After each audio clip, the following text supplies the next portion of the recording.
এই যে দেখেন, যখনই সুখ বেড়ে যাবে শনির কুদৃষ্টি কিন্তু আপনার উপর বাড়তে পারে। আপনি অন্যায় করবেন তো, যখন আপনার সুখ বেড়ে যাবে, আপনার ছিল না হঠাৎ হয়ে গেল, আপনি বুক ফুলিয়ে ঘুরে বেড়াবেন, তখন অন্যায় হবে। তো শনির কুদৃষ্টি থেকে, প্রভাব থেকে সরতে গেলে একটা কথা বলে যে আপনার দামি করে শুনেন, যদি মনে করেন আপনার হওয়া কাজ হচ্ছে না, এই দিকে তাকাবেন, যদি মনে করেন আপনার হওয়া কাজ হচ্ছে না, ভালো জিনিস হচ্ছে না, তাহলে বুঝবেন শনির 7.5 দশা অথবা শনির কুদৃষ্টি আপনার উপর পড়েছে। বাঁ দিকে কি আরম্ভ করেছেন? এইদিকে এইদিকে এইদিকে এইদিকে এতগুলো লোক কীর্তন শুনছে আপনাদের মুখে তাকিয়ে। আপনি গল্প করলে আপনার গল্পটা শুনতে পাচ্ছেন, কারণ এখানে স্টপ হয়েছে সবাই। হরেক ইশারাটা কাজ করবেন। মায়েরা, যখন দেখবেন কোনো কাজ হচ্ছে না, হওয়া কাজ হচ্ছে না, তখন বুঝবেন শনির দশা পড়েছে। আপনি শনিবার দিনটা পালন করুন। 2 নম্বর কি বলুন তো? 2 নম্বর হচ্ছে শনিবার দিন আপনার একটা সরিষের তেলের প্রদীপ দিন। কোথায় দেবেন? একটা অসত্য গাছের নিচে। আর প্রতি শনিবার অসত্য গাছের নিচে জল ঢালুন। এটা আমি বলি নাই, জ্যোতিষশাস্ত্র বলছে। যদি আপনার মনে হয় হওয়া কাজ হচ্ছে না, ভালো কাজ হচ্ছে না, মনে করছেন শনির কুদৃষ্টি আপনার পড়ছে, আপনি প্রতি শনিবার এই কাজটা করুন। শাস্ত্র বলছে, জ্যোতিষশাস্ত্র বলছে আপনার শনির দোষ কেটে যাবে। কি করবেন বললাম? শনিবার দিন সন্ধ্যাবেলাতে অসত্য গাছের নিচে একটা সরিষার তেলের প্রদীপ দেবেন। সেটা কালো সরিষা হয়ে যাবে, এবং একটা ওই সকালবেলা একটু জল দিয়ে দেবেন অসত্য গাছের নিচে। আর সেই দিন পারলে আপনি কালো কাপড় পরে শনি দেবতাকে আরাধনা করবেন। শনি কালোকে পছন্দ করে, এই জন্য দেখবেন শনি ঠাকুর পাথরের হয়, কিন্তু কালো পাথরের বেশি হয়। এই জন্য শনি ঠাকুরের কথা ভাবতে হবে যে শনির দশা যদি থাকে কিছু আমাদের কাটার পথ আছে।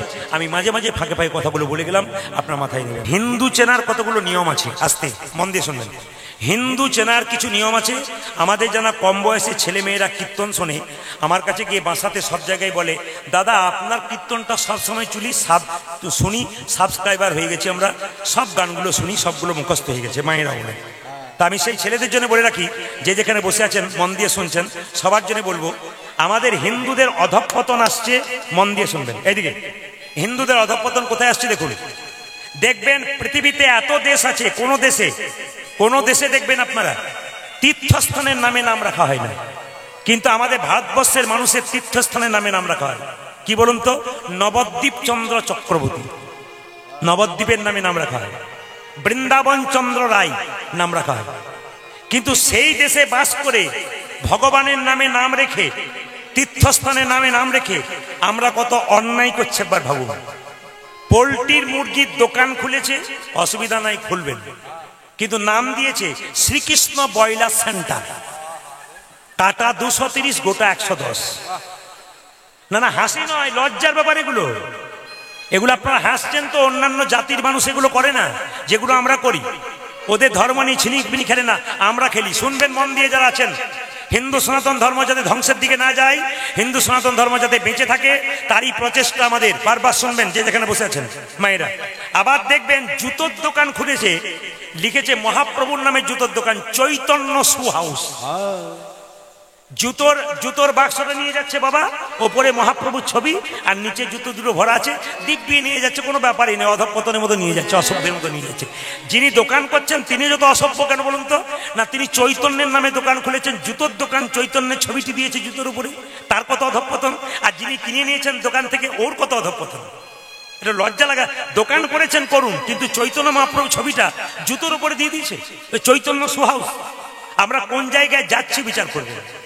আপনাদের এখানে নিশ্চয় বিয়ে বাড়ি হয়, তো বিয়ে বাড়িতে ভোজ খেতে যান, একটা ছোট্ট কাগজে মেনু চার্ট, রাধা বল্লভী। কি সুন্দর শুনতে বলুন তো।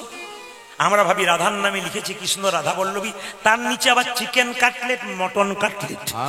না ভেবে দেখুন কোন জায়গায় যাচ্ছি, হিসাব করবেন আপনি। ভগবানের নাম দিয়ে, রাধারানীর নাম দিয়ে, তারপর আমরা কি করেছি না, চিকেন কাটলেট, মটন কাটলেট। মেয়ের বিয়ে দিচ্ছেন, ছেলের বিয়ে দিচ্ছেন, কার্ডের মধ্যে শুভ বিবাহ লিখছেন। আমি এখানে আসলে দাঁড়িয়ে বললাম আপনার মেয়ের বিয়ে শুভ নয়, আপনার মেয়ের বিয়ে শুভ নয়।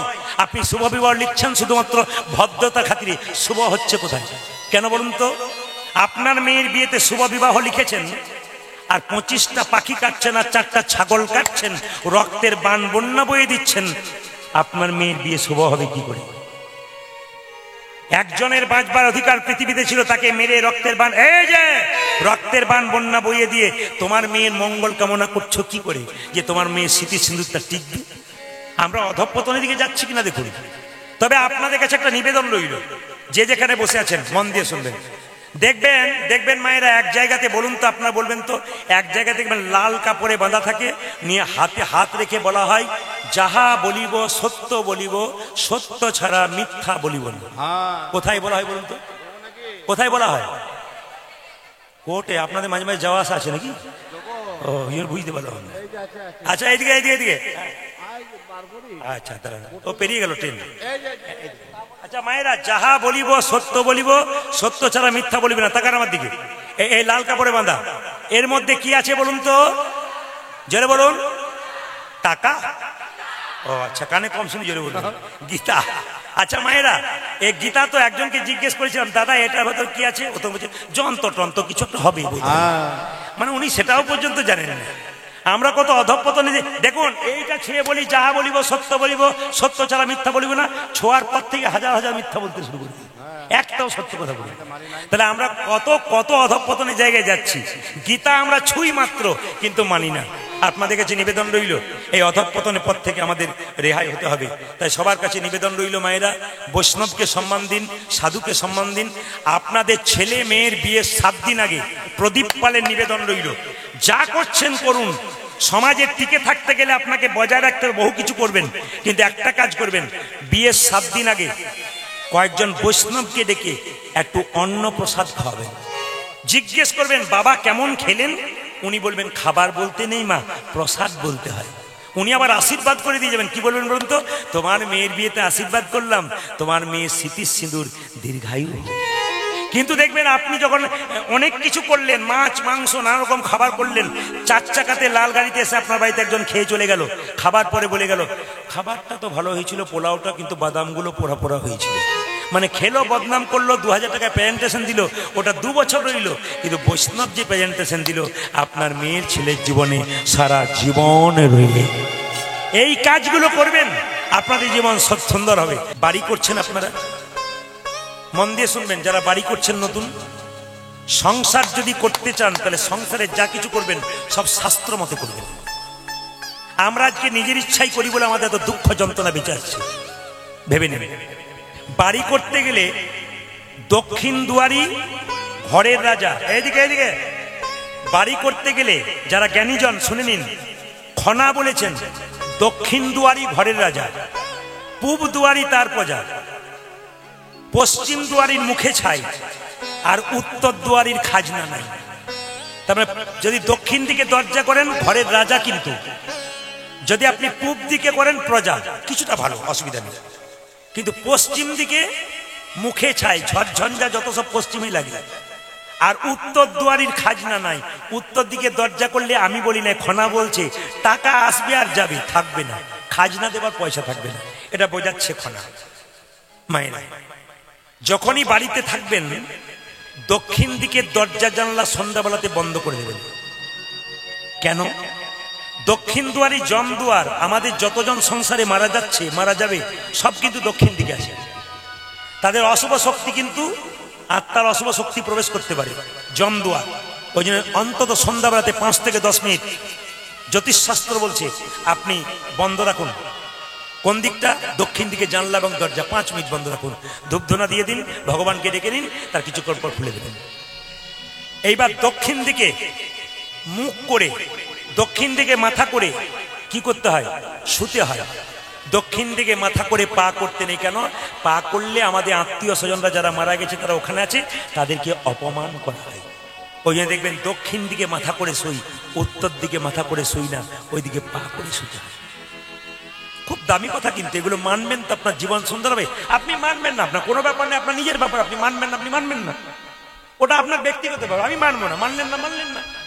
আমি মশলা খাবো, তেল খাবো, অনেক কিছু খাবো, পেট নষ্ট করবো, ওটা আপনি মানবেন না, আপনার কষ্ট হবে, আপনি বুঝবেন।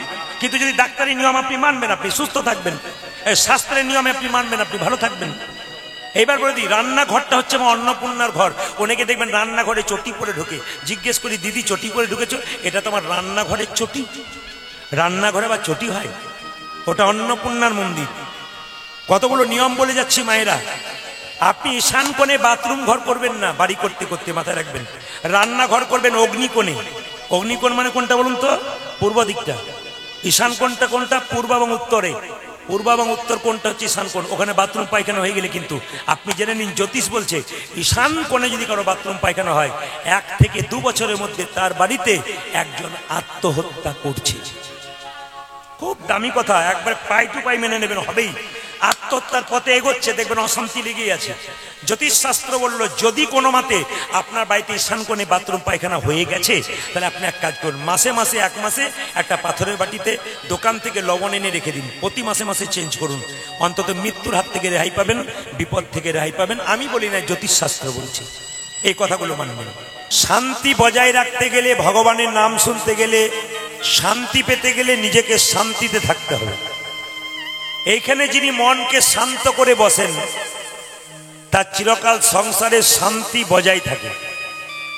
আর এইখানে যে অশান্তি করবেন, ওনার সংসারে চিরকাল অশান্তি লেগেই থাকবে। আজকে যে জন্য কীর্তন, বক্সিপুর তীর্থ মহোৎসব, নাকি তীর্থ মহোৎসব, তো স্বয়ং মহাপ্রভুর কৃপায় আজ আপনারা কীর্তন শুনতে এসছেন। ভগবানের কৃপা যাদের উপরে আছে তারা কীর্তন শুনতে পারে, আর ভগবানের কৃপা যাদের উপরে নেই তারা কীর্তন শোনার অধিকার পায় না। তা কৃপা করে যদি এসেছেন, তো যিনি আমার কলিযুগের ভগবান মহাপ্রভু, তিনি প্রত্যেকটা জীবের দ্বারে 2টি বাহু তুলে হরিনাম করছেন। প্রত্যেকটা জীবকে বললেন, সত্যযুগের মানুষ ধ্যান করত ভগবানকে পাওয়ার জন্য, ত্রেতা যুগের মানুষ ভগবানকে পাওয়ার জন্য যাগযজ্ঞ করত, দাপরের মানুষ ভগবানকে পাওয়ার জন্য সেবা করত।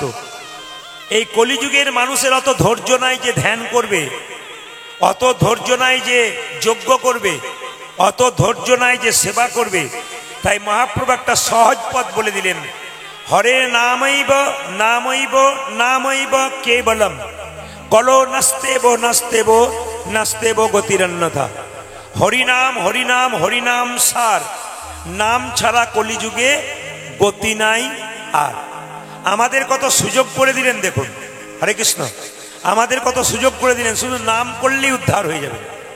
তবু আমরা একটু নামে বসতে গিয়ে আমাদের মন চঞ্চল হয়ে যায়। সংসারে যেটা দেখছেন মিথ্যা দেখছেন, আস্তে, সংসারে ছেলে মেয়ে সংসার দেখছেন, মিথ্যা দেখছেন, সত্য নয়। কেন সত্য নয়? আজ আপনার নদিয়াতে জন্ম হয়েছে, আজ আপনার নদিয়াতে জন্ম হয়েছে, এখানে ছেলে মেয়ে হলো, সংসার হলো। আবার এখান থেকে আপনি মরে গেলেন, আপনার জন্ম হয়ে গেল বাঁকুড়াতে, ওখানে গিয়ে আলাদা ছেলে মেয়ে সংসার সবকিছু পেলেন। ওখানে মরে গিয়ে আপনার জন্ম হয়ে গেল বীরভূমে, ওখানে গিয়ে আপনি আলাদা ছেলে মেয়ে সংসার পেলেন। সব জায়গায় আলাদা সংসার পেলেন, ছেলে মেয়ে পেলেন, স্বামী পেলেন, কিন্তু ভগবান কি আলাদা পেলেন? জলে বলুন। সব জায়গায় ভগবান একই পেলেন। নিমাই বলেছিল, মা এই জগতে একবার তো সত্য হরিনাম, বাকি সব মিথ্যা। পঞ্চপাণ্ডবের নাম জানা আছে মায়েরা? যুধিষ্ঠির, ভীম, অর্জুন, নকুল, সহদেব, 5 জন সামনে বসে আছে। কৃষ্ণের কি ব্যাপার? আপনাদের মুখগুলো শুকনো শুকনো কেন? কিছু হয়েছে নাকি? বাড়িতে ঝগড়া হয়েছে? না না, আপনাদের মুখগুলো শুকনো শুকনো লাগছে, কি ব্যাপার? না না, আপনাদের বলি নাই, কৃষ্ণ বলছে পঞ্চপাণ্ডবকে, আপনাদের বলি। অনেকে খালি তাকাচ্ছেন।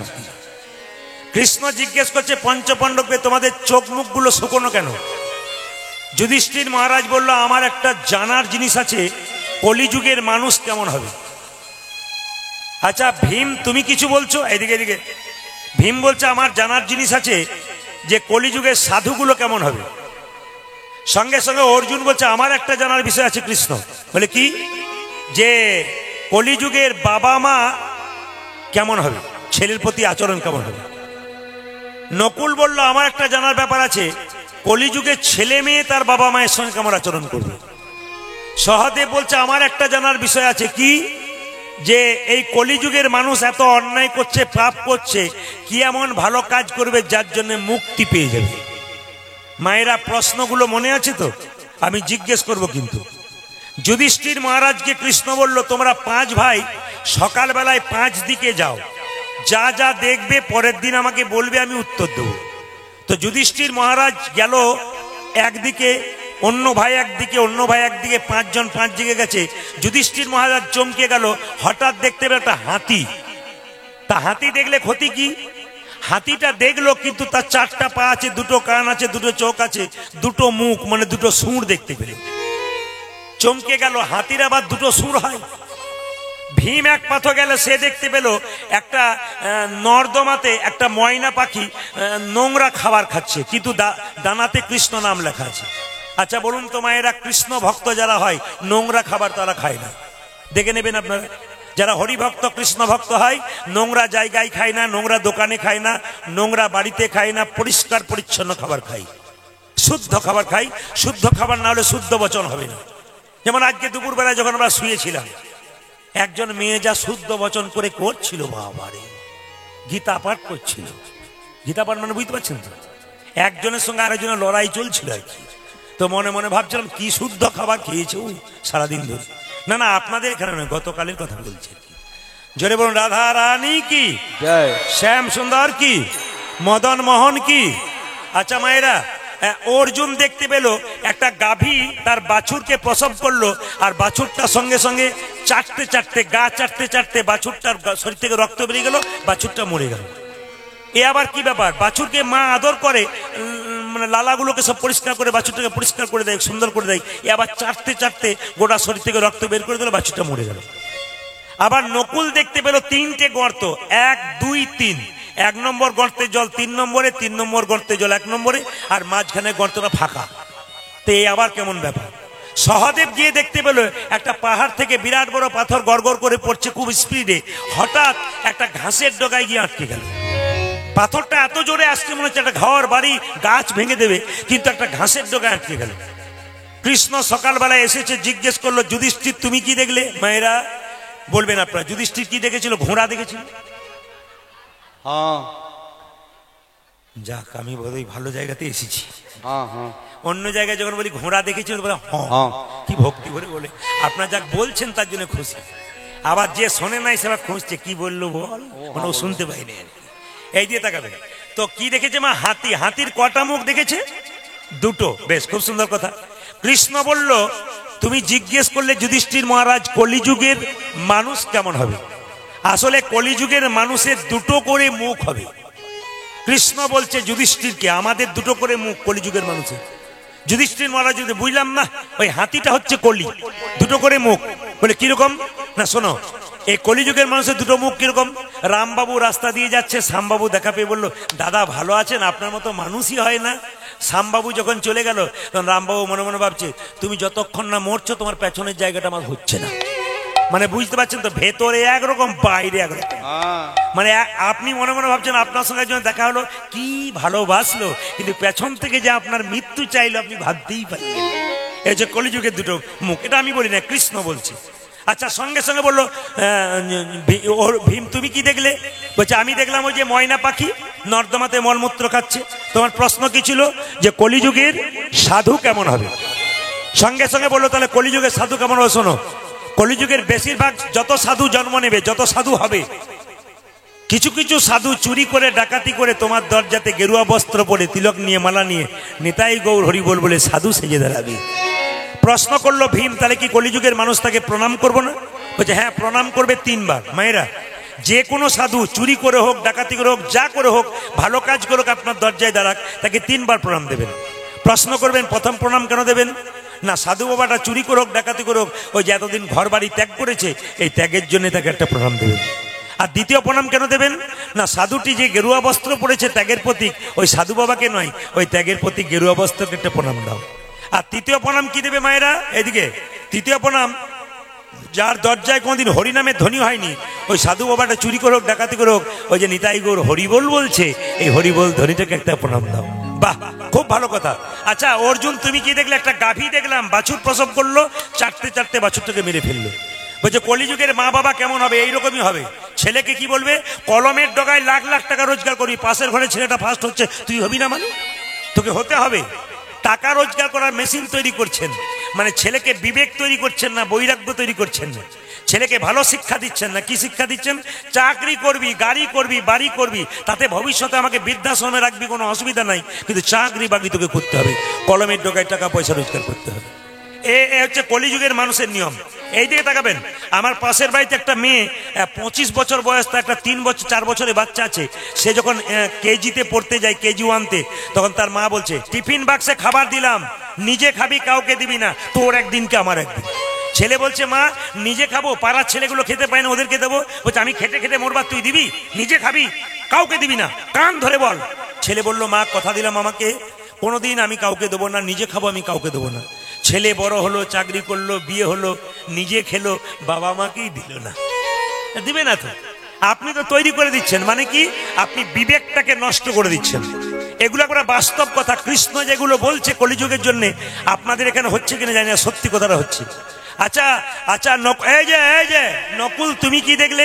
নকুল বলছে, আমি দেখলাম, আমার দিকে তাকান। নকুল বলছে, আমি দেখলাম 3টে গর্ত, 1, 2, 3। দেখুন তো আপনাদের এখানে হয় কিনা। প্রথম গর্তের জল 3 নম্বরে, 3 নম্বর গর্তের জল প্রথম নম্বরে, আর মাঝখানে গর্তটা ফাঁকা। এ পাশে একবার, ও পাশে একবার তাকিয়ে দেখছে, কিন্তু জল নাই। 1 নম্বরের জল কোথায়? 3 নম্বরে। 3 নম্বরের জল 1 নম্বরে, মাঝখানটা ফাঁকা। কৃষ্ণ বলল, কলিযুগে যত ছেলের বিয়ে হবে, তাদের আদর ভালোবাসা যাবে শ্বশুর শাশুড়ির উপরে, আর শ্বশুর শাশুড়ি আদর ভালোবাসা যাবে জামাইয়ের উপরে, আর মাঝখানটিতে মা বাবা বসে বসে দেখবে। আপনাদের বক্সিপুরে নাই, এখানে খুব ভালো ছিল, খুব ভালো। মায়েরা বলছে, বাবার সব জায়গাতেই আছে, কোথাও বাদ নেই।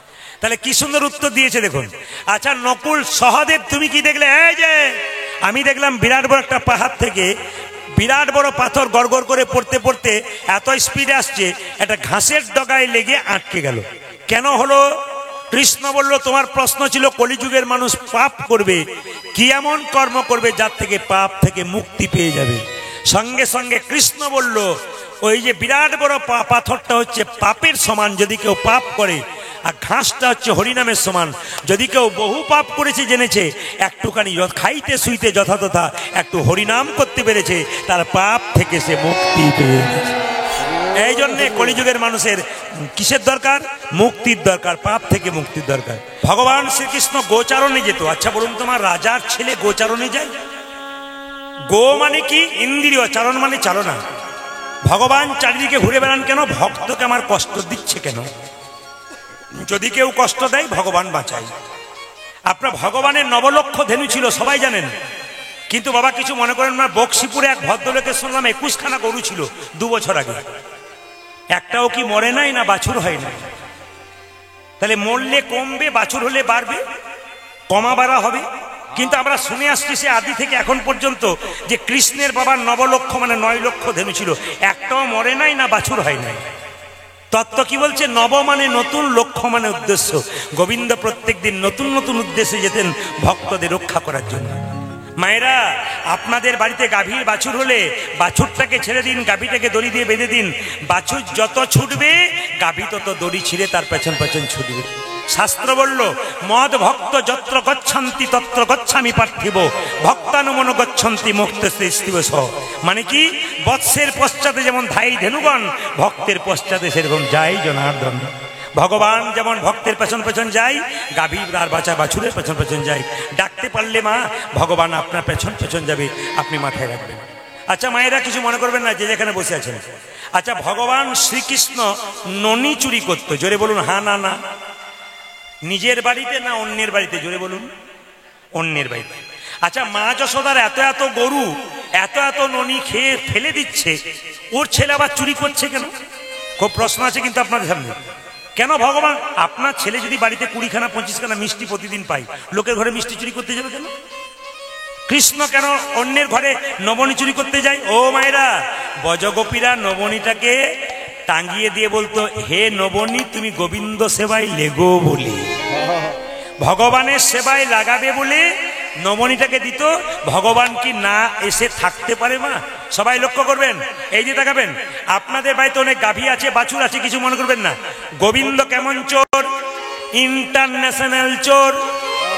এই জগতে কেউ চুরি করলে শুধু চুরি করার সময় কিছু নিয়ে যায়, কিছু নিয়ে রেখে যায়। কিন্তু গোবিন্দ চোর যদি কারো হৃদয় ঘরে একবার ঢোকে, হৃদয় ঘরে একবার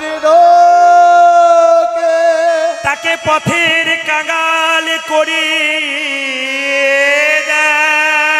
পথের কাঙাল করে কালকে আপনার বাড়িতে চুরি হয়ে গেল, চোর কিছু নিয়ে যাবে কিছু রেখে যাবে, কিন্তু গোবিন্দ চোর যদি একবার কারো বাড়িতে ঢোকে বাবা একবারে পরিষ্কার করে দিয়ে চলে যাবে। এই দিকে তাকাবেন, আপনার ছেলে যদি চুরি করে লোকে নালিশ করবে না? যশোমতী বাড়িতে বসে আছে, বজগোপীর এসে এই যে এই যে এই যে এই যে এই যে যশোদে, ও যশোদে, আপনাকে বলিনি যশোমতী, আপনি বেশি চঞ্চলতা করছেন বলে দেখছি। এই যে দেখেন, ও যশোদে বলে কি, এ তোর ছেলে না এ খালি ননি চুরি করে বেড়াচ্ছে আমাদের।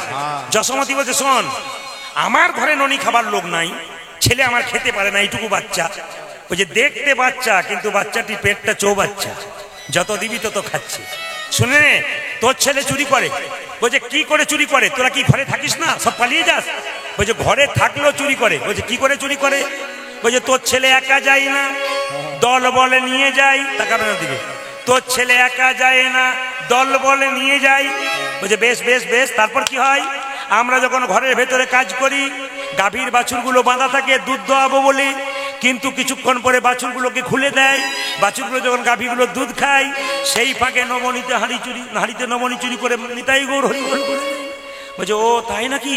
যখন বাছুর বাঁধতে যায় তখন তো ঢুকে যায় ভেড়ারির ভেতরে। তাহলে এক কাজ করবি, এবার তুই হাঁড়ি রাখবি এদিকে, এবার তুই নবনীটা রাখবি শিখাতে রাখবি। বলছে আমি তো শিখার ওপরেই রেখেছি। বলছে তাহলে নবনী খাই কি করে? বললাম তো ছেলে একা যায় না, অনেকগুলো মিলে যায়, এর কাঁধে ওর কাঁধে চাপতে চাপতে যখন লাগালে পায় না তখন বাঁশিতে করে ফুটো করে দেয়, হা করে দেয়, গড় গড় গড় গড় করে পড়ে যায়। ওই তাহলে এবার এক কাজ করবি, অন্ধকার ঘরে নবনী রাখবে, তো আমার গোপাল দেখতে পাবে না।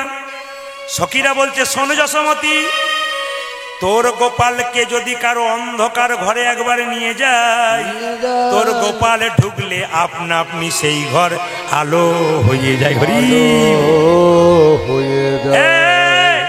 এক কাজ করবি, এবার হাঁড়িতে নবনী রাখবি না, ফাঁকা রেখে দিবি, যাবে হাত দেবে আর চলে আসবে। এইদিকে যাবে হাত দেবে আর চলে আসবে, আর যাবে না। নবনী রাখবি না, ফাঁকা হাঁড়ি রেখে দিবি।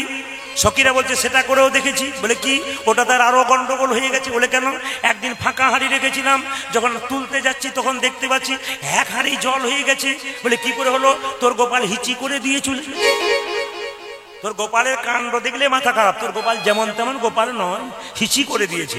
ওই তাহলে এক কাজ করবি, একজন বজগোপী বলছে আমি পড়াশুনো করেছি, তোরা বোকা ধরতে পারিস না, আমি ধরবো। বলে কি করে ধরবি? বলে ঠিক আছে কোনো চিন্তা নেই, এই দেখ যেখানে নবনীর হাঁড়িটা দেবো সেখানে ঘন্টা বেঁধে দেবো, ঘন্টাটা বেঁধে দেবো, যখন নবনী চুরি করতে যাবে খোকা তোর তখনই ধরে নেবো। মায়েরা, গোবিন্দ মনে মনে ভাবলো তুমি শিক্ষিত হও মূর্খ হও, যদি আমার প্রতি প্রেম না থাকে ভক্তি না থাকে আমি কাউকে ধরা দিই না। যতই আমাকে দড়ি দিয়ে বাঁধো কেউ বাঁধতে পারবে না যদি প্রেমের দড়ি দিয়ে না বাঁধতে পারো। ভগবান হলো প্রেমিক ভগবান, তাকে হিংসা করে পাওয়া যায় না, বিদ্বেষ করে পাওয়া যায় না, জোর করে দড়ি দিয়ে বেঁধে পাওয়া যায় না, তাকে প্রেম করে পাওয়া যায়। বলে তাই নাকি? বলে তার কি করব? শিক্ষিত বজগোপী কি করেছে মায়েরা না, যেই না ঘন্টাটা বেঁধে দিয়েছে, গোবিন্দ কি করেছে? গোবিন্দ এর কাঁধে ওর কাঁধে চেপেছে, দেখছে ঘন্টাটা ঝুলছে। এদিকে তাকান, গোবিন্দ ঘন্টাকে বলছে এই ঘন্টা তোকে কে এনেছে? ঘন্টা বলছে আমি আসি নাই ঠাকুর। তাকে তোকে কে আনলো? তোর এত বড় সাহস কেন? তুই তো কোনোদিন থাকিস না। বলছে আমাকে ওই গোপী এনেছে।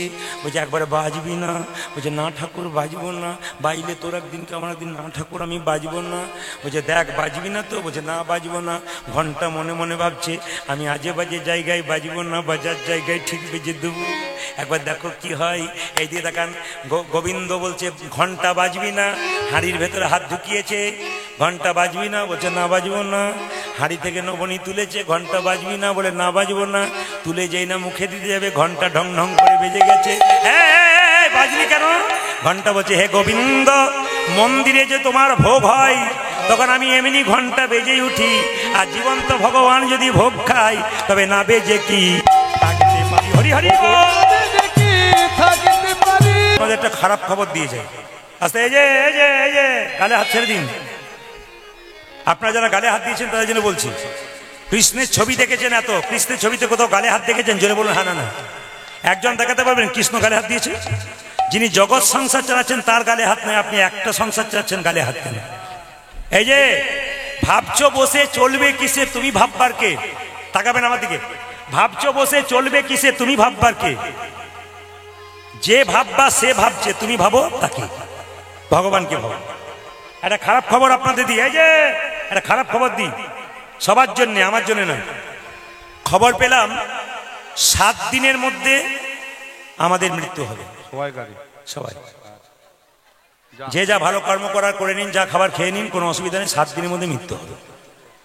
2-4 জন ভয় খেয়ে গেল, পরের মাসে আমার ছেলের বিয়ে ছিল। না না, আমি ওই 7 দিনের কথা বলি নাই। রবি, সোম, মঙ্গল, বুধ, বৃহস্পতি, শুক্র, শনি, এই 7 দিনের মধ্যে একটা দিন না একটা দিন কারো মৃত্যু হবে। তা যদি মৃত্যু হতে হয় মা, একটা কথা বলে রাখি, যেমন কিছু মনে করবেন না, দেখবেন আমরা দুটো সময় সত্যি কথা বলি জীবনে, সবসময় মিথ্যা কথা বললো, দুটো সময় সত্যি কথা বলি। কোন সময় বলুন তো?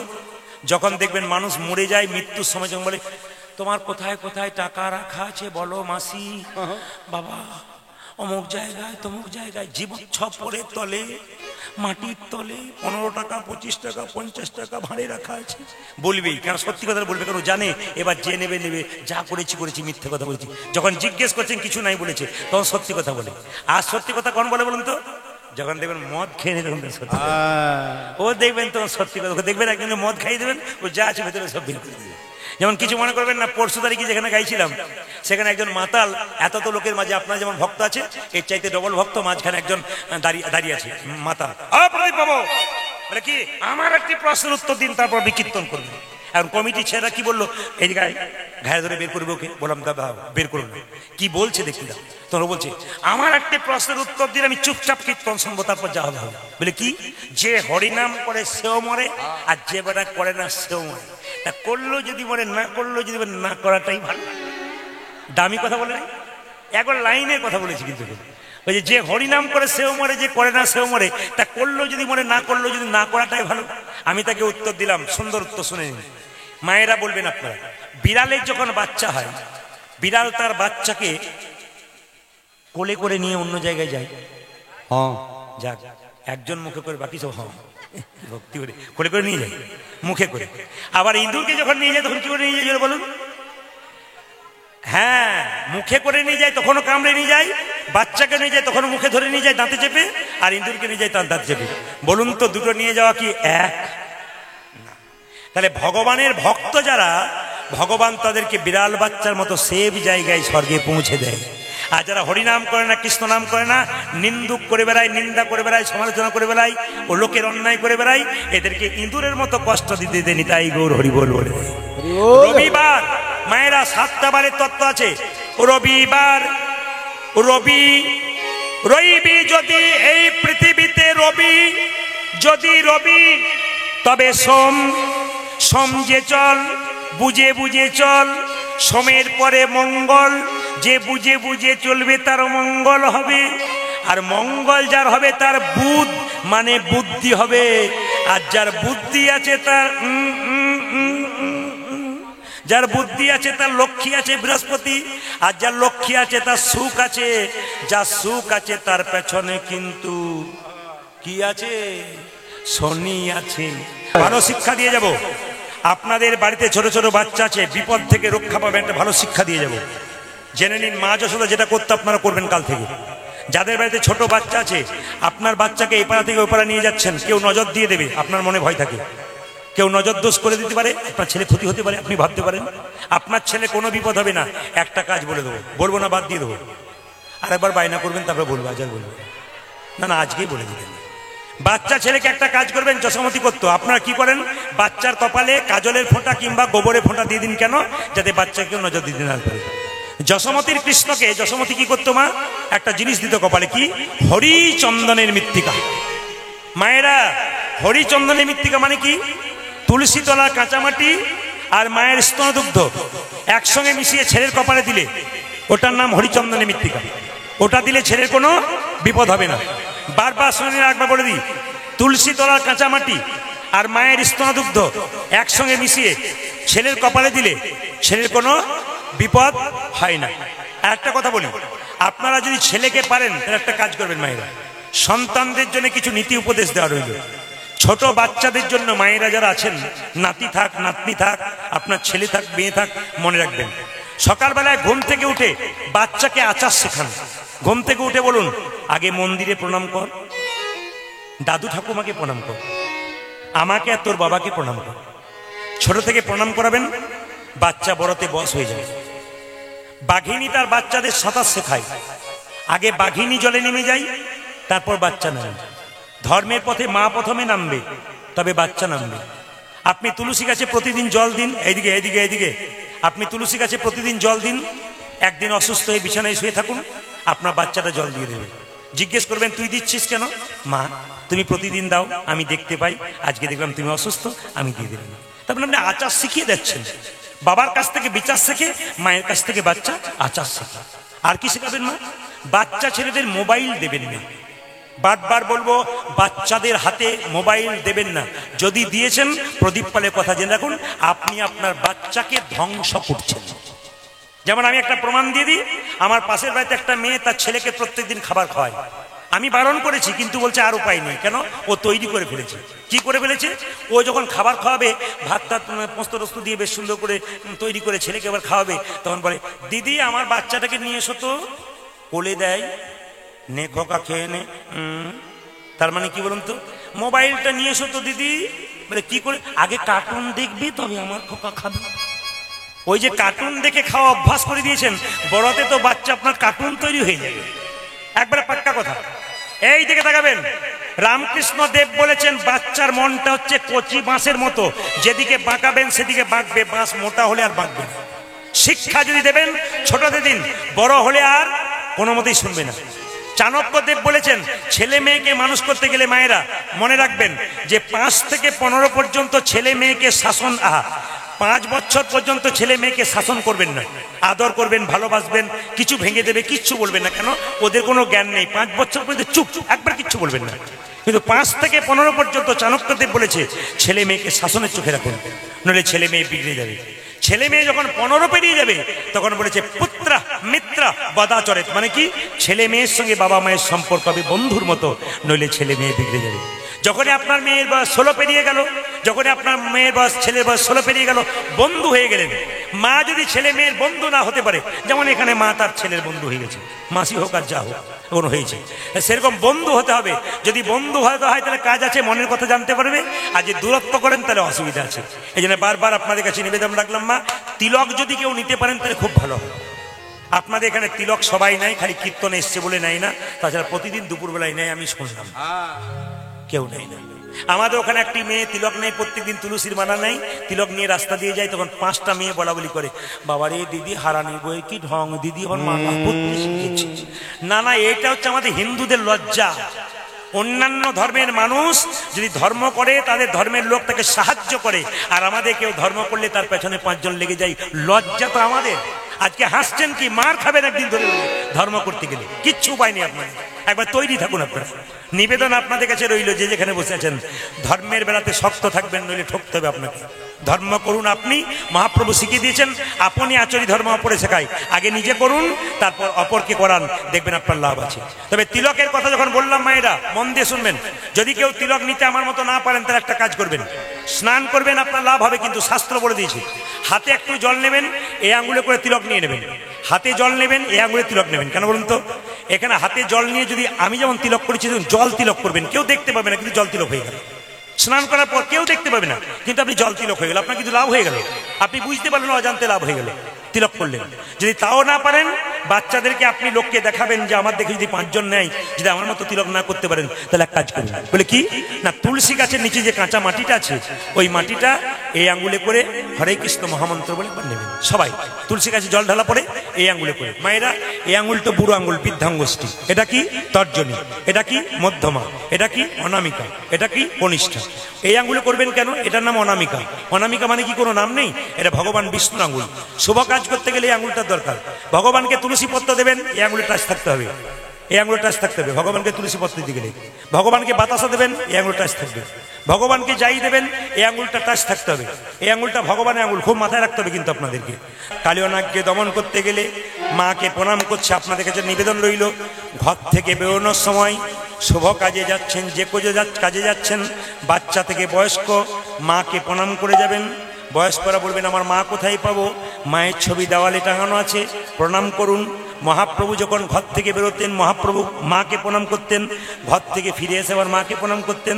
স্বয়ং ভগবান হয়ে জগতের প্রত্যেকটা জীবকে শিখিয়ে দিয়েছিলেন, আমার কাছ থেকে সংস্কার শেখো, মাকে প্রণাম করে বাবাকে প্রণাম করে ঘর থেকে বেরোতে হয়, আর মাকে প্রণাম করে বাবাকে প্রণাম করে ঘর ঢুকতে হয়। কিন্তু কিছু মনে করবেন না, আমাদের ভালোবাসাটা বয়স্কদের প্রতি বেশি না বাচ্চাদের প্রতি বেশি? জোরে বলুন, বলবেন জোরে বলুন। দেখবেন বয়স্ক বাবা মায়েরা আমাদের কাছে ভার বোঝা হয়ে যায়, আর ছোটগুলো আদরের হয়ে যায়। কিন্তু জেনে নিন, যারা ছোটগুলোকে আদরে করছেন তারাও কিন্তু একদিন বোঝা হয়ে যাবেন। একবার পরিষ্কার কথা। এইদিকে ছেলের জন্য বাবার পকেট উন্মুক্ত, শুনবেন কথাগুলো। ছেলের জন্য বাবার পকেট উন্মুক্ত মানে খোলা, যা চাইবি পেয়ে যাবি। কিন্তু ছেলের জন্য বাবার জন্য ছেলের পকেট সংক্ষিপ্ত, সব পাবে না, কিছু কিছু পাবে, তবু বাবা সন্তুষ্ট। কি বললাম কথাটা বুঝতে পারছেন? ছেলের জন্য বাবার পকেট উন্মুক্ত, বাবার জন্য ছেলের পকেট সংক্ষিপ্ত, আর এটাই নিয়ে বাবা সন্তুষ্ট। নিবেদন আপনাদের সামনে, কিছু মনে করবেন না, আমার দিকে তাকান। যখন দেখবেন ছোট ছেলে থাকে, এইদিকে যারা বাবা হয়েছেন, ছোট ছেলে থাকে, তখন দেখবেন বাবার কোলে থাকে, বাবাকে কি বলে? বাবা ওটা কি ছাগল, ওটা কি গরু, ওটা কি ভেড়া, ওটা কি পাখি। এত কাজের মধ্যে বাবা উত্তর দেয়। কিন্তু বাবার যখন বয়স হয়ে যায়, এরকম ঘরে কোণে বসে আছে, ছেলের বন্ধুরা বেড়াতে এসছে, খোকা কে এসেছিল রে? তোমার তো কে চলে আসছে, তোমার খাও দাও, চুপ করে বসে থাকো, খালি ওই নজর, কে চলে আসছে।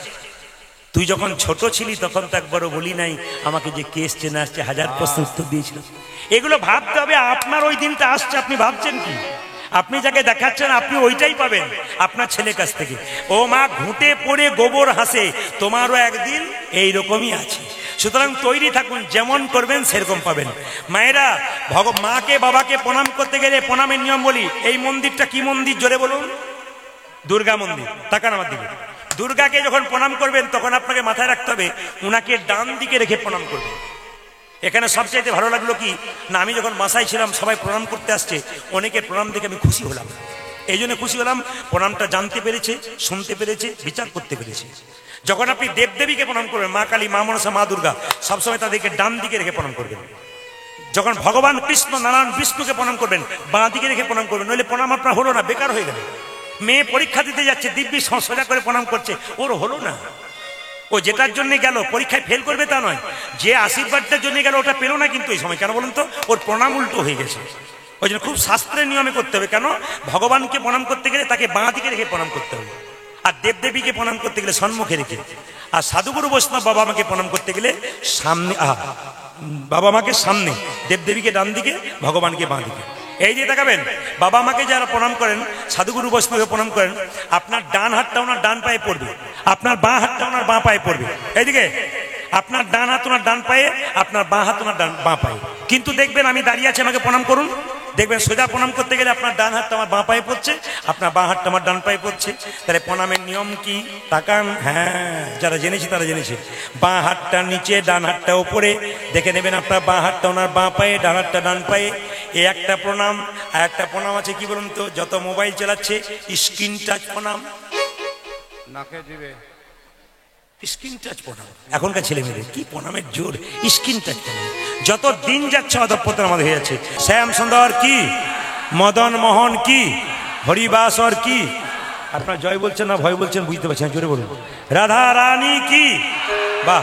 শ্যাম সুন্দর কি, মদন মোহন কি। ঘুম আসছে কি? দেখছি ঘুম আসছে কিনা। যে রাধা রানী কি, শ্যাম সুন্দর কি, দারুণ কথা বলে যাবে। আচ্ছা, নামাবলী, নামাবলী দেখেছেন? জোরে বলুন। নামাবলী বাবারা তো জানে, আপনারাও জেনে নিন। নামাবলী, ওই নামাবলীটার আগে নাম ছিল রামাবলী। হরে কৃষ্ণ। বৈষ্ণব বাবারা বসে আছেন, তারা জানেন নামাবলীটার আগে নাম ছিল রামাবলী। মায়ের কত কৃতিত্ব দেখুন। একজন মা তার ছেলের জন্য, ভগবানকে পাওয়ার জন্য কি করতে পারে দেখুন। আচ্ছা বলুন তো মায়েরা, আমরা একটা কথা বলি না, ঘর শত্রু, জোরে বলুন, বিভীষণ। আচ্ছা, রাক্ষস কুলের রাবণ রামের সঙ্গে যুদ্ধ করেছিল, কিন্তু বিভীষণ রামের পক্ষে গ্রহণ করেছিল। এই যে দেখাবেন, এই যে এই যে এই যে সুবল আমাদের দেখান, এই যে সুবলের কথা বললাম, এই সুবল কি করেছে মা? এই সুবল ছিল কে বলুন তো? এই সুবল ছিল বিভীষণের ছেলে তরুণী। বিভীষণের ছেলে তরুণী। এই যে আপনারা নামাবলী বলেন না, নামাবলী, এই নামাবলীটার জন্ম কোথা থেকে হলো জানেন? খুব শাস্ত্রের কথা। নামাবলীর জন্ম কি করে হলো? বিভীষণের ছেলের নাম ছিল তরুণী। রাবণ যখন রামের সঙ্গে যুদ্ধ করলো, রাবণ যখন হেরে যাচ্ছে, এইদিকে রাবণ তখন গালে হাত দিয়ে ফোঁটা ফোঁটা জল পড়ছে চোখ দিয়ে। বিভীষণের একমাত্র ছেলে তরুণী গিয়ে বলল, জেঠু জেঠু কি হলো, কাঁদো কেন? বাবা, রামের সঙ্গে যুদ্ধ করে আমার সব সৈন্য মরে গেল, আমি আর কি নিয়ে বেঁচে থাকবো, এবার আমার মৃত্যুবরণ হবে। ও জেঠু, আমি যুদ্ধ করব না, তুই বাচ্চা ছেলে, তুই পারবি কি করে? কুম্ভকর্ণ 6 মাস ঘুমোয়, 6 মাস জাগে, এত শক্তিশালী সে পারলো না, তুই কি করে পারবি?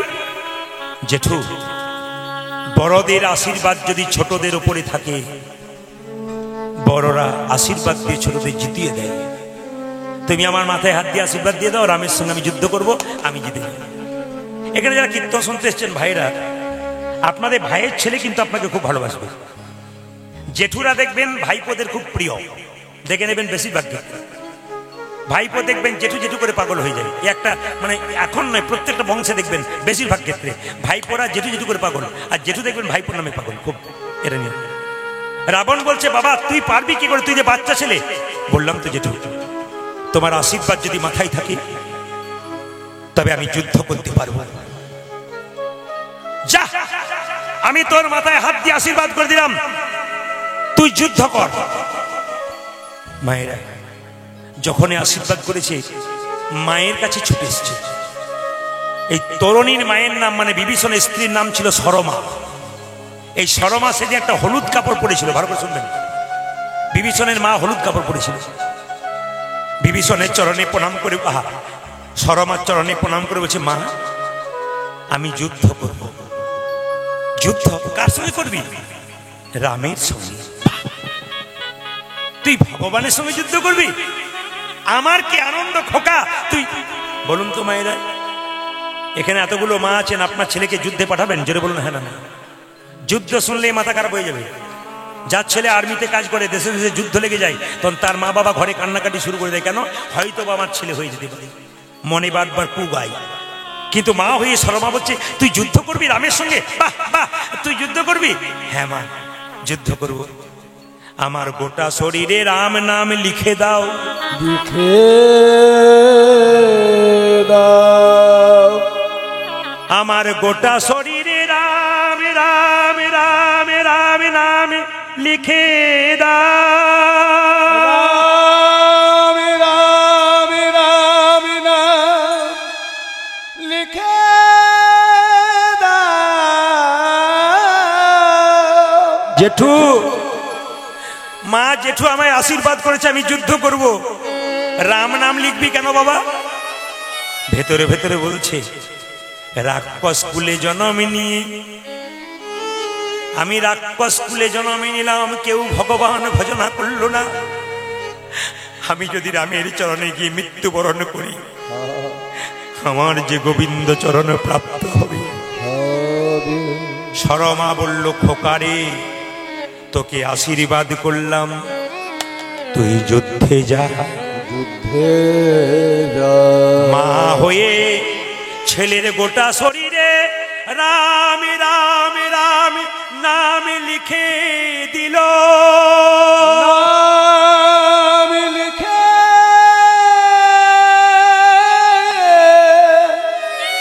দিল। মা গোটা শরীরে রাম নাম লিখে দিলে, এবার আমায় আশীর্বাদ করবে না? কি আশীর্বাদ করবো তোকে? মায়ের কোনো জিনিস যদি ছেলের কাছে থাকে, ছেলের যে কোনো ক্ষতি হয় না বাবা। মায়ের আশীর্বাদ যদি ছেলের উপরে থাকে, ছেলের কোনো ক্ষতি হয় না। মা সরমা কেঁদে কেঁদে বলল, আশীর্বাদ করলাম এইটাই, তুই যে ইচ্ছাই চললি সেই ইচ্ছা তোর পূরণ হবে খোকা। তোর মনের ইচ্ছা পূর্ণ হবে, তুই ভগবান পাবি। তবে হ্যাঁ, আমি তোকে কি আশীর্বাদ দেব? মা একটা হলুদ শাড়ি পরেছিল,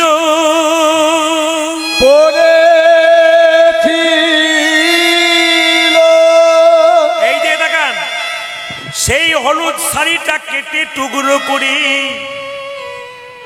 ছেলে মাথায় বেঁধে দিল, মাথায় বেঁধে দিল। খোকা, আমার এই হলুদ শাড়িটা আশীর্বাদ স্বরূপ তোর মাথায় বেঁধে দিলাম, যা তুই যুদ্ধ কর। যুদ্ধে যাবার আগে রাবণকে প্রণাম করতে গেছি, জেঠু এই দেখো সেজে গেছি, দূর হয়ে যা তুই, হাত ছাড়া কথা। রাবণ বলল, চুপ কর, তুই আমার শত্রু না তুই ভাইপো? কেন জেঠু?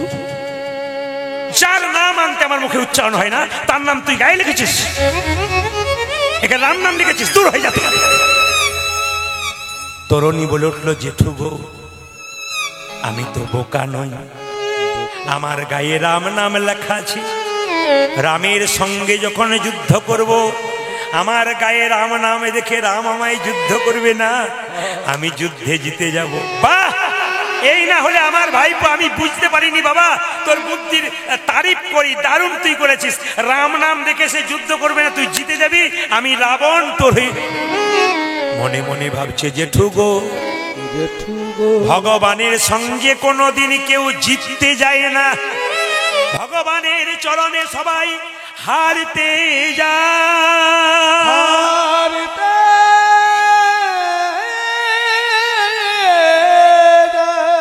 রাবণ বুঝতে পারে নাই, মা তাকান আমার দিকে, রাবণ বুঝতে পারে নাই, আশীর্বাদ করে দিল, যা। চলে গেছে ছোট্ট তরুণী, এদিকে তাকাবেন, একদিকে দাঁড়িয়ে আছে রামচন্দ্র আর বিভীষণ, আর দূর থেকে তরুণী বলছে, প্রভু ও গো প্রভু,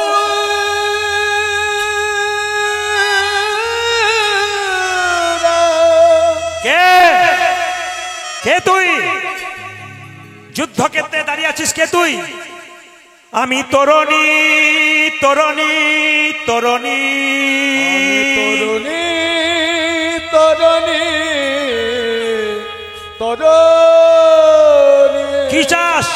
যুদ্ধ করো রামচন্দ্র, যুদ্ধ করো, যুদ্ধ করো, আমার সঙ্গে যুদ্ধ করো। রামচন্দ্র বিভীষণকে বলছে, বিভীষণ, তোমার পরিবারে কে এমন ছেলে যে আমার সঙ্গে যুদ্ধ করতে এসেছে? বাবা হয়ে একবারও বলছে না ওটা আমার ছেলে বটে। এখানে যদি কোনো বাবা হতো সে বলে দিত আমার ছেলে বটে, প্রভু আমার ছেলে, ওটা আমার ছেলে, কিন্তু বললো না, চুপ করে আছে। বিভীষণ তুমি চুপ করে আছো কেন? বলো বলো, তুমি চুপ করে আছো কেন? বিভীষণ চুপ করে আছে। তরুণী বললো, যুদ্ধ করো। রামচন্দ্র বললো, চুপ কর, তুই বাচ্চা ছেলে, তুই যুদ্ধ করবি কি রে? লব কুশে আমার ছোট বাচ্চা ছেলে, তুই তো আমার ছেলের মতো, কে তোর সঙ্গে যুদ্ধ করলে? পালিয়ে যা। তরুণী বললো, আমি পালিয়ে যেতে পারি, একটা শর্ত, তুমি বলে দাও যে তুমি হেরে গেছো, তুমি হেরে গেছো বলে দিলেই আমি পালিয়ে যাবো, তাহলে আমি জিতে যাবো। রামচন্দ্র মনে মনে বলবো কি করে যে আমি হেরে গেছি, যুদ্ধ আমি করবো না বাবা তোর সঙ্গে। তরুণী বললো, আমি যুদ্ধ করে জিততে চাই। জিতবি? তবে জিত। তরুণী কি করলো মা? প্রথম বাণ ছুড়ল, রামচন্দ্রের চরণে এসে পড়লো।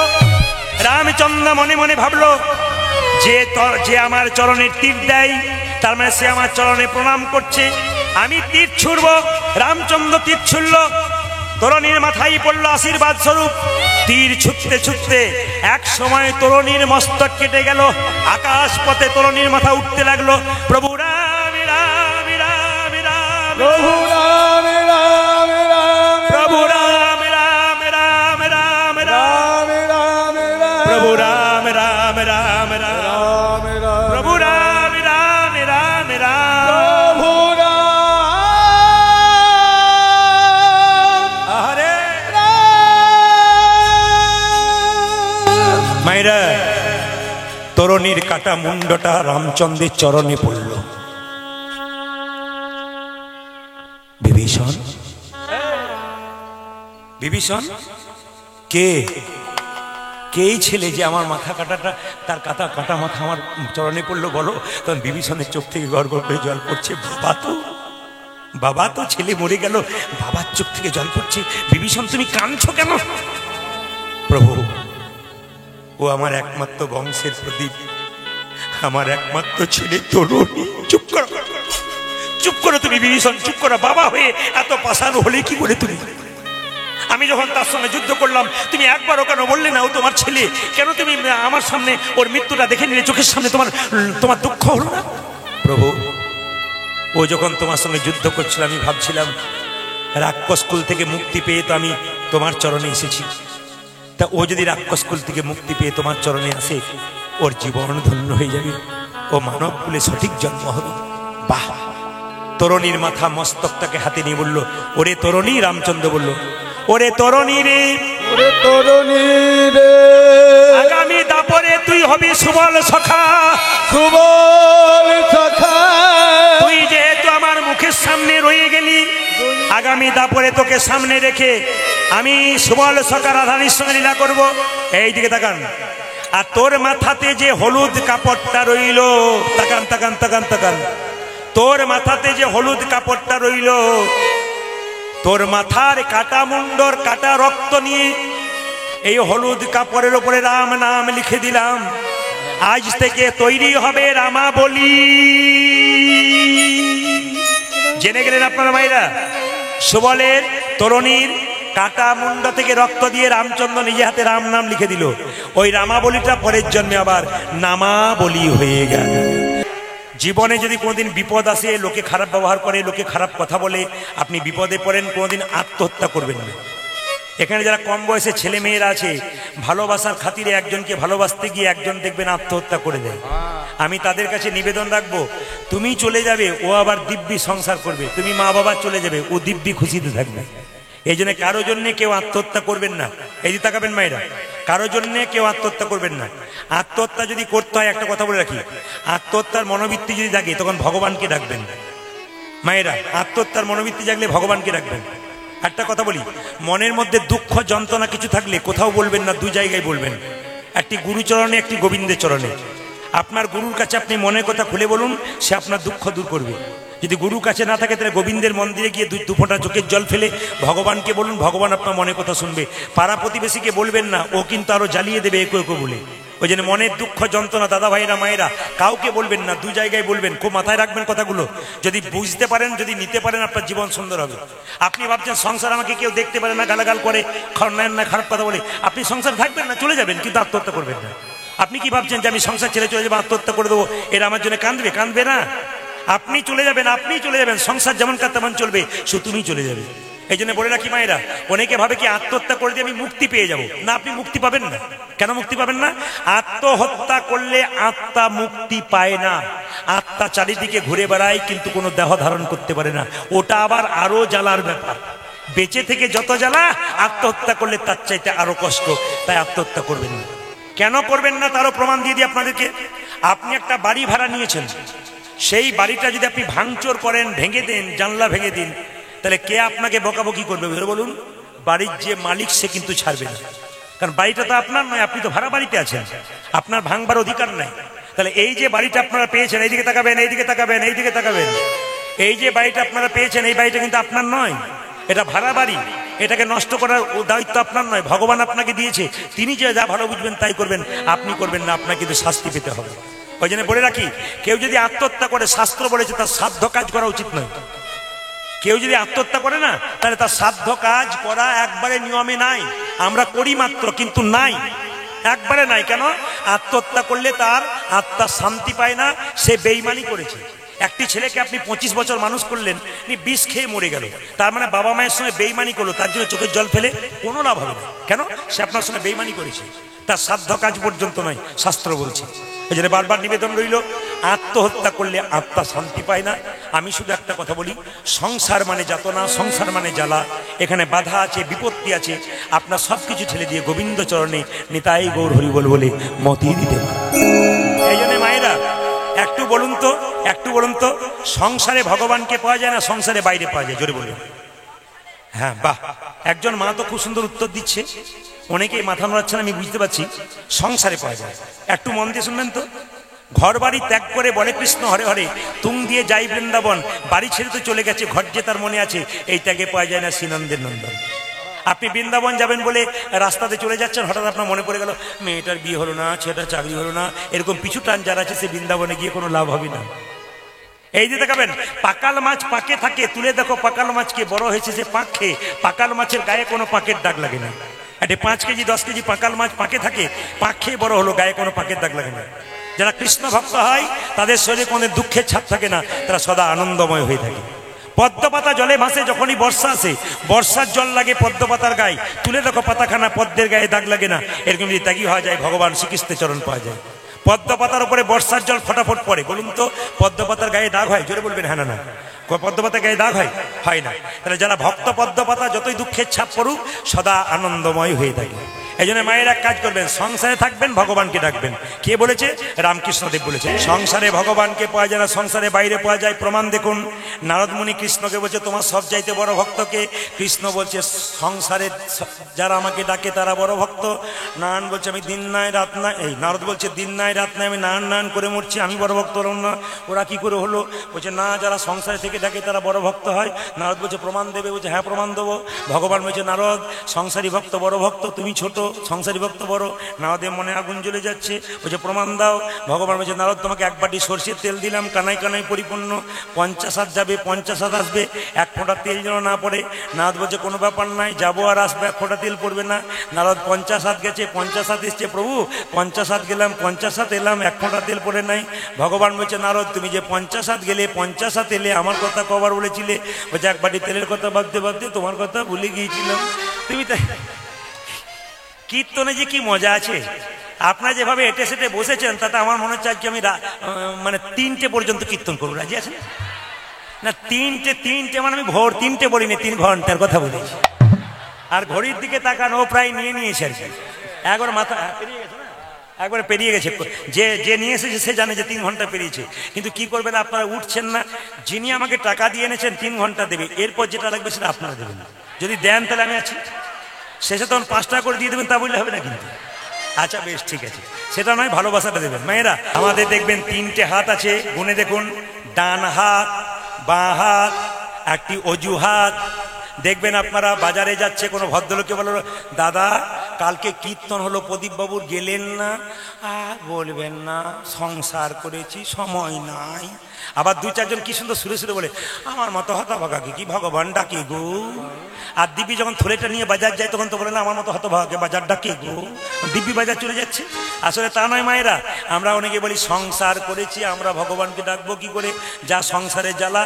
সত্যি তো বলুন মা, সত্যি কি সংসার করেছি? জোরে বলুন। হ্যাঁ, কে কে সংসার করেছেন হাত তুলুন। সব ব্রহ্মচারী নাকি? कोई नहीं संसार किया, सब सन्यास बन गया क्या? ও মায়েরা আচ্ছা এবার বলে রাখি, এই জন্য শাস্ত্র শুনবেন মন দিয়ে। এই জন্য শাস্ত্র সুন্দর বলেছে কি, সংসার সুখের হয় পুরুষের গুণে। আমি ভুল বলে ফেললাম নাকি? আচ্ছা, সংসার সুখের হয় পুরুষের গুণে নয়, রমণীর গুণে। দেখছেন কেমন পাওয়ার? দেখছেন আপনার দাদারা মনে হচ্ছে এতদিন পরে আপনি আমাদের হয়ে বললেন, কিন্তু এরা যে আরো রেডি হয়ে আছে কি করে জানবেন। মায়েরা সংসার সুখের হয় রমণীর গুণে।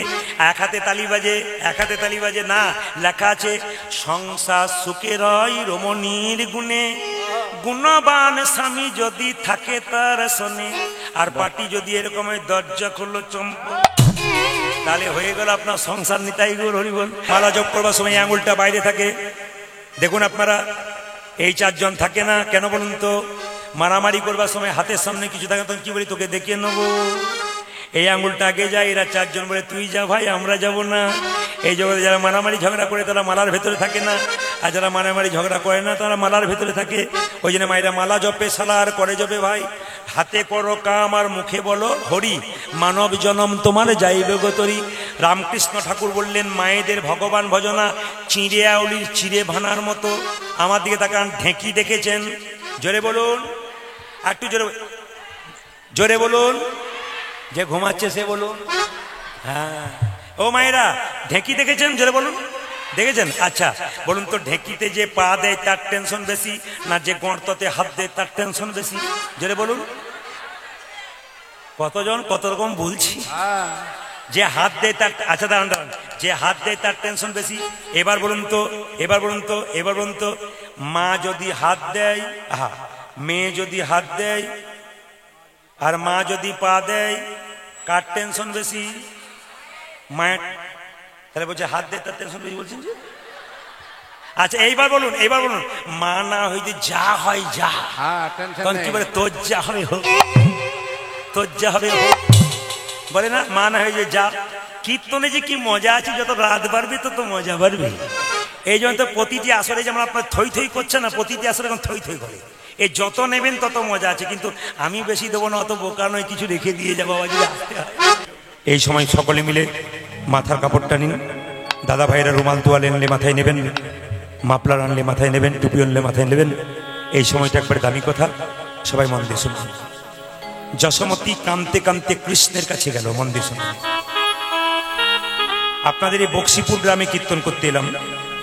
আস্তে আস্তে আপনাদেরকে নিবেদন রাখি, শুধু বক্সিপুর নয়, প্রত্যেকটি জেলায় জেলায় রাজ্যে রাজ্যে আপনাদের মতো ভক্ত দেখতে পাচ্ছি।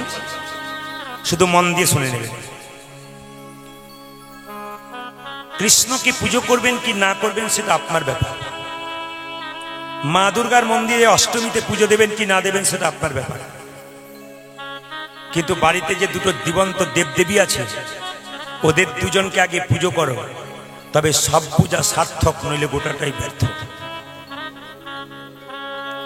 যার জন্য পৃথিবীর আলো দেখলে সে যদি কেঁদে বেড়ায় আর তুমি কৃষ্ণের নামে কাঁদো, তোমার কোনো লাভ নাই। পাক্কা কথা। এই জ্ঞানের কথাগুলো মন দিয়ে শুনবেন, জীবন সুন্দর হবে। আজকে কীর্তনে এত ভিড় কেন হয় আপনারা জানেন? এ তো শুধু আপনাদের নদিয়া জেলা নয়, আপনি ক্যামেরাতে দেখতে পাবেন, প্রতিটি জেলাতে দেখতে পাবেন এরকম প্রচুর লোক জায়গা দিতে পারে না। ফুটবল গ্রাউন্ডে গান হয়, গাড়িতে গাড়িতে ছেয়ে যায়, লোকে লোকে বন্যা বয়ে যায়, এত লোকের ভিড় কেন? প্রতিটি মানুষ জানতে শিখেছে কীর্তন মানে কিছু পাওয়া, কীর্তন মানে কিছু জেনে যাওয়া, কিছু শিক্ষা লাভ করা, কিছু সচেতন হওয়া। একটু জেনে নিন। সুদামা কৃষ্ণের কাছে গিয়েছিল, কৃষ্ণ সুদামাকে বলেছিল, মা বাবা যদি কাঁদে আর তুই কৃষ্ণ বলে কাঁদিস, কৃষ্ণ তুই কোনোদিন পাবি না। এ জগতে পিতা মাতা প্রথম গুরু ভগবান কৃষ্ণ নিজে বলেছেন, দ্বিতীয় গুরুকে না ব্রাহ্মণ যিনি বেদকর্ম কুলধর্ম শেখায়, আর তৃতীয় গুরুকে ভগবান বললেন তেসাং সতত যুক্তনাং ভজতাং প্রতিপূর্বকং দদামি বুদ্ধি যোগং তং নমামি মাম পর্যন্তিতে। ভগবান বললেন কেউ যদি বুদ্ধি না থাকে, বিদ্যা না থাকে, আমাকে ডাকে, আমি তাকে বুদ্ধি বিদ্যা দান করে থাকি। যে জায়গায় ছিলাম মায়েরা, মায়ের মতো আপন কেউ হয় না। রাত্রিবেলায় কীর্তন শুনতে গেছেন, একটা ছেলে বাড়ি ফিরছে, রাত 12টা বাজছে, বাড়ির সবাই ঘুমাচ্ছে, একমাত্র মা দরজাটা খুলছে আর বেরোচ্ছে। এরই নাম হলো মা। একটা মায়ের পেটে একটা বাচ্চা 10 মাস 10 দিন জায়গা হচ্ছে, সেই ছেলে বড় হয়ে কলকাতায় ফ্ল্যাট কিনছে, আত্মীয় স্বজন সবার জায়গা হচ্ছে, বাবা মায়ের জায়গা হচ্ছে না। এর জন্য শুধু বাচ্চা দায়ী তা নয়, মাও দায়ী। আমরা ছেলেদেরকে সবসময় দায়ী দেব তা নয়, আপনিও দায়ী থাকতে পারেন। আপনি তৈরি করতে পারেন নাই, আপনি দিতে পারেন না একজনকে, বলে আপনি পাচ্ছেন না। মায়ের মতো আপন কেউ হয় না, কেউ হয় না, বাবার মতো আপন কেউ হয় না।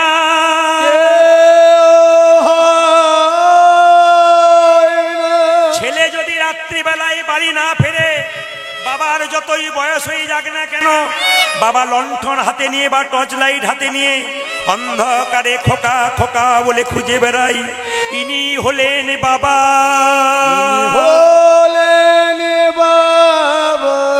সেই বাবা মাকে যে কাঁদাই, তার টাকা পয়সা গাড়ি বাড়ি হয়, কিন্তু সুখ হয় না, শান্তি হয় না।